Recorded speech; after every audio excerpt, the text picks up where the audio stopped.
इस बंदे को गौर से सुनिएगा और कमेंट में जरूर बताइएगा कि ये किस हद तक सही कह रहा है। बेवकूफ लोगों की शादियां अगर देखनी है ना तो किसी मिडिल क्लास बंदे की शादी में चले जाएं।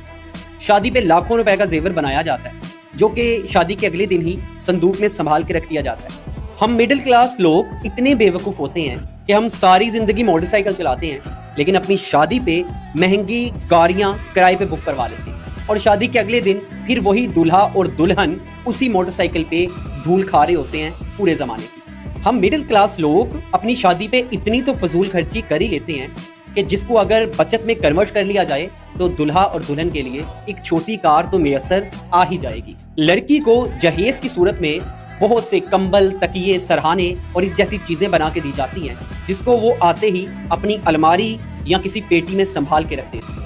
और ये लाखों रुपए की इन्वेस्टमेंट अगर किसी बिजनेस में की जाए या कैश की सूरत में लड़के और लड़की को दे दी जाए तो हो सकता है वो अपनी जिंदगी के स्टार्टिंग के जो डेज हैं कम से कम उन्हें ही अच्छे से एंजॉय कर लें। इससे भी घटिया बात भला क्या है कि लड़की के लिए दोनों तरफ से ऐसे सूट और जूते लाखों रुपए की मालियत के खरीदे जाते हैं जो सिर्फ लोगों को दिखाने के लिए होते हैं कि जो मेहमान आएंगे हम उनको ये दिखाएं।